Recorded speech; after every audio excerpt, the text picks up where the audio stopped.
Our next topic is formation of sperm head. In the sperm head is mainly comprised of nucleus and the acrosome. So these are the stages which are present in the spermiogenesis. Spermiogenesis, that is the formation of a functional sperm from the non-motile non-functional sperm, that is known as spermiogenesis.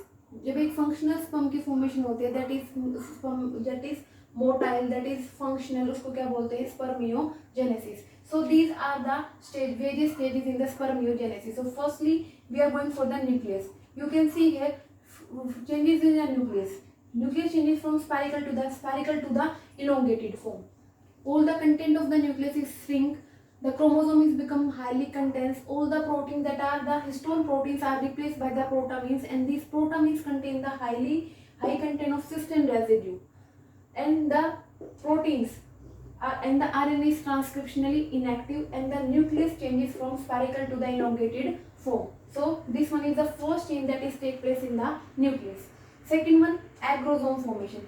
As you all know, agrosome formation is take place by the Golgi body. So in the Golgi body, all the vacuoles having a dense condensed body, that is known as proagrosomal granule. These proagrosomal granules combine with the simple form and form a large granule, that is known as acrosomal granule. This acrosomal granule, you can see from here, this acrosomal granule shifts itself over the half portion of the nucleus and form the acrosome. The remaining part of the Golgi body is discarded, that is non-functional, is known as Golgi rest. Next one is formation of neck. In the early stages of spermiogenesis, neck formation is take place. You can see here the centriole. There are two type of centrioles which fix itself just behind to the nucleus. This shift itself posterior to the nucleus is known as proximal centriole. Just next to the proximal centriole is present is the distal centriole, and from this distal centriole a complete structure is arise, that is known as axial filament. So neck formation take place. Next one is the formation of middle piece. Middle piece formation, that is accumulation of mitochondria from the different part of the spermatids are combining, and then they are present in this portion in the coiled form. So Nabangar, mitochondria get spiral coiled forming a sheet around the axial filament and distal centriole. Axial filament and the distal centriole के around क्या बनाती हैं? एक sheet की formation करती है. That sheet is known as Nabangar. Next one is the formation of Menkit. During the loss of the cytoplasm, some part of the cytoplasm form a dense condensed layer around the acrosome. That is known as acrosome के around क्या बनाती है? Dense condensed layer की formation करती है. That is known as Menkit, and this remaining portion and cover the remaining portion of acrosome in the nucleus is known as Menkit. Lastly, formation of tail.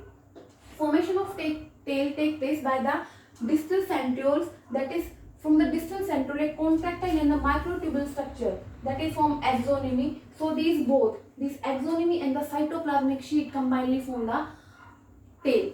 So this one is whole about the formation of sperm head. So the sperm head is take place with the different changes in the nucleus, in the acrosome region, neck formation, middle piece formation, Menkit, and the tail region. So this one is whole about the sperm head and the differentiation of sperm. There are various kind of factors which are responsible, which affect the formation of a sperm. So first one is the physiological factor, and first physiological factor, that is hormones.